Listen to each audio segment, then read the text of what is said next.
రాష్ట్రంలో జరిగిన లోక్సభ ఎన్నికల్లో మంచి ఫలితాలు వచ్చాయన్నారు కాంగ్రెస్ లీడర్లు.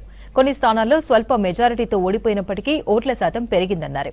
లోక్సభ ఎన్నికలు అయిపోవడంతో ఇక పాలనపై ఫోకస్ పెడతామన్నారు హస్తం నేతలు. ప్రజలకు సంక్షేమం అందించడమే కాంగ్రెస్ ప్రభుత్వ లక్ష్యమన్నారు.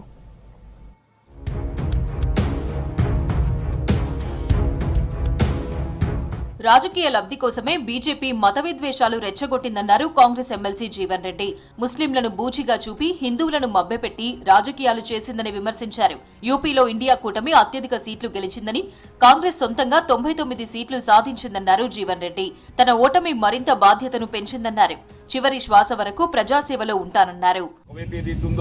మత విద్వేషాలను రెచ్చగొట్టి ఏ విధంగా రాజకీయ లబ్ధి పొందే ప్రయత్నం చేయాలనేటువంటి ఆలోచనతో ముందుకు వస్తున్న భారతీయ జనతా పార్టీ నిన్నటి వరకు అధికారంలో ఉన్నటువంటి ఒక భారత రాష్ట్ర సమితి కేవలం వాళ్ళు గెలవకుండా మంచిగానే కాంగ్రెస్ గెలవకూడదు అనేటువంటి ఒక ఆలోచనతోని ఏ విధంగా ఓటును బీజేపీకి మరల్చాలనే ప్రయత్నం చేయడం జరిగిందో నేను ఆశించిన ఫలితం పొందలేకపోయినా నా చివరి శ్వాస వరకు ఏదైతే ఉందో నేను ప్రజా జీవితంలో కొనసాగుతా. మోదీ ప్రతిపక్ష నేతలపై ఈడీ, సీబీఐ కేసులు పెట్టి బెదిరించారని ఆరోపించారు చెన్నూరు కాంగ్రెస్ ఎమ్మెల్యే వివేక్ వెంకటస్వామి. దేశ ప్రజలు మోదీని నమ్మలేదన్నారు. పెద్దపల్లి ఎంపీగా వంశీని భారీ మెజారిటీతో గెలిపించిన ప్రతి ఒక్కరికి ధన్యవాదాలు తెలిపారు వివేక్.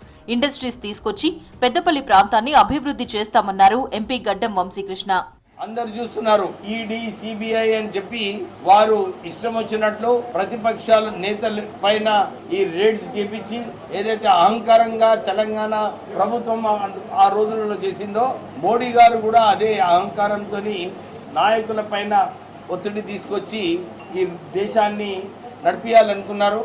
కానీ ప్రజలందరూ కూడా ఒక సరైన నిర్ణయం, ప్రజలకు మీరు మేలు చేయాలి, ప్రజల గురించి పనిచేయాలని చెప్పి అందరూ కూడా ఇదే నిర్ణయం ఇచ్చారు. ఈ ఎలక్షన్లో ఏదైతే గత 10 సంవత్సరాలు అన్యాయానికి గురైనారో దాని మీద కఠిన చర్యలు తీసుకొని ప్రజలందరికీ న్యాయం చేసేలాగా నేను ఇకపై పనిచేస్తానని చెప్పి కాంగ్రెస్ పార్టీ మన పెద్దపల్లి ప్రాంతానికి మంచి నిధులు ఇక్కడ ఉద్యోగాలు వచ్చేటట్టు పనిచేస్తానని చెప్పి మళ్ళొకసారి మీ అందరికీ తెలియజేస్తాను. మంత్రి కోమటిరెడ్డి వెంకటరెడ్డి, మునుగోడు ఎమ్మెల్యే కోమటిరెడ్డి రాజగోపాల్ రెడ్డిని మర్యాదపూర్వకంగా కలిశారు భువనగిరి ఎంపీ చామల కిరణ్ కుమార్ రెడ్డి. పార్లమెంట్ ఎన్నికల్లో ఘన విజయం సాధించి ఎంపీగా గెలిచిన చామల కిరణ్ కుమార్ రెడ్డిని అభినందించారు కోమటిరెడ్డి వెంకటరెడ్డి, రాజగోపాల్ రెడ్డి. ఎన్నికల్లో సహకరించి భారీ మెజారిటీ తెచ్చిపెట్టినందుకు కోమటిరెడ్డి బ్రదర్స్ కు కృతజ్ఞతలు చెప్పారు ఎంపీ చామల. మహబూబ్ నగర్ ఎంపీ స్థానంలో బీజేపీ, కాంగ్రెస్ మధ్య హోరాహోరీ పోరు జరిగిందన్నారు MLA Ennam Srinivasa Reddy. Mahabub Nagar MP seat గెలుపు కోసం ఎంతో కృషి చేశామన్నారు.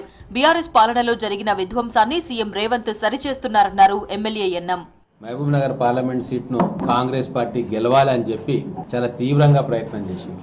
గత 2 నెలలుగా ఏదో ఒక కారణంతో ఎలక్షన్ కోడ్ అమల్లో ఉండి అభివృద్ధి పనులన్నీ ఆగిపోయినాయి.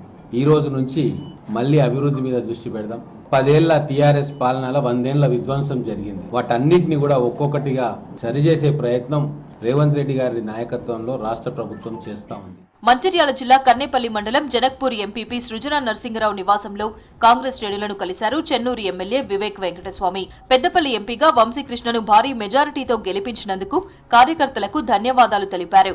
వచ్చే స్థానిక ఎన్నికల్లో కూడా గెలుపు కోసం కార్యకర్తలందరూ కష్టపడి పనిచేయాలన్నారు వివేక్ వెంకటస్వామి.